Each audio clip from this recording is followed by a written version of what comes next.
என் மரபணும் தமிழர் வழி இல்லை என்றால் மரணித்து மீண்டும் பிறப்பேன் தமிழனாக.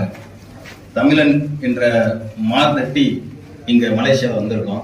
இங்க இருக்கக்கூடிய தமிழ் மக்களை பாக்குறப்ப ரொம்ப சந்தோஷமா இருக்கு. தமிழ் எங்கெங்கெல்லாம் வாழ்ந்திருக்கு வளர்ந்திருக்குன்றத உண்மையிலே கண்கூட பாக்குறோம். தமிழர்கள் எப்படியெல்லாம் அந்த காலத்துல இருந்து இங்க வந்து மைக்ரேட் ஆகி வந்து எப்படியெல்லாம் வாழ்ந்திருக்காங்கிறதுக்கு மலேசியா ஒரு எடுத்துக்காட்டு. இந்த மேடையில நான் கண்டிப்பா அருண்குமாரை புகழாம போக முடியாது. ஏன்னு கேட்டீங்கன்னா அவரு எல்லோருக்கும் நன்றி சொல்றேன்னு சொன்னாரு. அதே சமயத்துல அவர் பாராட்டவும் செய்யறாரு. இன்னைக்கு காலகட்டத்துல பாராட்டக்கூடிய குணம் யாருக்குமே இல்ல. கைதட்டலே நம்ம கேட்டுதான் வாங்க வேண்டிய கைதட்டுங்கன்னு கேட்டு கைதட்டு வாங்க வேண்டிய கூடிய ஒரு காலத்துல இருக்கோம். இந்த காலத்திலயும் அருண்குமார் இதை ஒரு பணியா செஞ்சு இந்த சொசைட்டில இந்த சமுதாயத்துல யார் யார் எங்கெங்க என்னென்ன சேவைகள் செய்யறாங்க அவங்கள உற்று நோக்கி அவங்கள்ட்ட இருக்கக்கூடிய ஒரு திறமையை ஊக்குவித்து அவர்களை பாராட்டி அவர்களை மென்மேலும் பல கட்டங்களுக்கு, அதாவது இது ஒரு சமுதாய சேவை. அருண்குமார் செய்வதும் ஒரு சமுதாய சேவை தான். சேவை செய்பவனை பாராட்டுவது.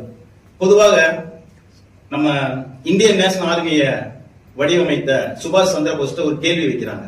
நீங்கள் ஒரு தலைவர், நீங்கள் யாரை தலைவராக தேர்ந்தெடுப்பீர்கள் அல்லது யாரை நீங்கள் தலைவராக இவன் தலைவர் என்று சொல்ல வேண்டும் என்றால் என்ன தகுதி வேண்டும் என்ற அந்த கேள்வி. அதுக்கு சுபாஷ் சந்திர போஸ் சொல்றாரு, ஐயா உன்னுடைய செயல்கள் எப்பொழுது மற்றவரை உற்சாகப்படுத்தி ஊக்கப்படுத்தி அவர்களது வாழ்க்கையில் மாற்றமும் முன்னேற்றமும் வளர்ச்சியும் ஏற்படுமேயானால் நீதான் தலைவர், அவனைத்தான் நான் தலைவர் என்கிறார். இப்போ எதற்காக இந்த சுபாஷ் சந்திர போஸ்னா அருண்குமார் ஒரு இன்ஸ்பிரேஷன். அது என்ன பண்றாரு, மற்றவர்களை உற்சாகப்படுத்துறாரு. நம்மள மாதிரி ஆட்களை தேர்ந்தெடுத்து இங்க கொண்டு வந்து அவார்டியாக்கி நமக்கு நீங்க இன்னும் பண்ணணும், இந்த சமுதாயத்துக்கு இன்னும் நீங்க சமுதாயத்துக்கு உழைக்கணும், உங்கள்கிட்ட நான் நிறைய எதிர்பார்க்க நம்மள முன்னேற்றாரு. இப்போ அருண்குமார் இங்க ஒரு தலைவர் தான். அதனால அருண்குமாருக்கு ஒரு மிகப்பெரிய கடவுள் செய்வோம் என்று கேட்டுக்கொள்கிறேன். அதே சமயத்துல நாம் பேரன்பு கொண்டு நேசிக்கக்கூடிய எங்கள் ஐயா பத்மபூஷன் கவி பேரரசு வைரமுத்துட்ட ஒரு கேள்வி கேட்கப்படுகிறது. அந்த கேள்வி என்னவென்றால், ஆகச்சிறந்த மனித சேவையாக நீங்கள் எதை சொல்லுவீர்கள் என்று வைரமுத்திட்ட கேட்கிறாங்க.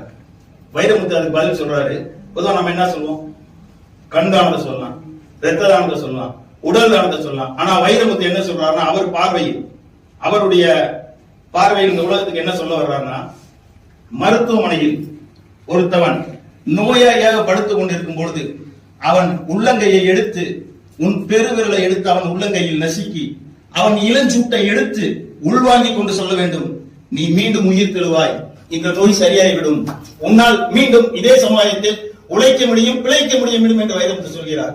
அதே சமயம் அதே ஐயா வைரமுத்து இன்னொரு கோட்பாட்டை சொல்றாரு. ஒரு மனிதனை ஒரு குடும்பத்தில் சக தன்னோடு பிறந்த ஒரு மனிதனை இழந்து வாழக்கூடிய குடும்பத்திற்கு சென்று அங்க இருக்கக்கூடிய அந்த குடும்பத்தாரின் கையை பிடித்து அங்கே உள்ளங்கையை பிடிக்க சொல்றாரு. பிடித்து அந்த இளஞ்சூட்டை உடம்பில் ஏற்றி உங்கள் குடும்பத்திற்கு நான் இருக்கிறேன், பயப்படாதீர்கள் என்று நீ வந்து உற்சாகப்படுத்தி அவர்களை அந்த துயரத்தை போக்கினாய் என்றால் அதுதான் மனித சேவை என்கிறார். அதை போலதான் அருண்குமார் என்னுடைய உள்ளங்கை பிடிக்கிறாரு. ஒன்னால முடியும், ஒன்னால இன்னும் முடியும், ஏறி வாழ்ந்து கூப்பிடுறாரு. ஆக முதல்ல சேவையில இந்த இடத்துல மலேசியால அருண்குமாரை பத்தி பேசாம போக முடியாது. மேலும் அருண்குமார் இது போன்ற நிறைய பணிகளை ஊக்குவிக்கும் பணிகளை செய்ய வேண்டும் என்று கேட்டுக்கொண்டு வாய்ப்பு அளித்தமைக்கு நன்றி விடைபெறுகிறேன். நன்றி.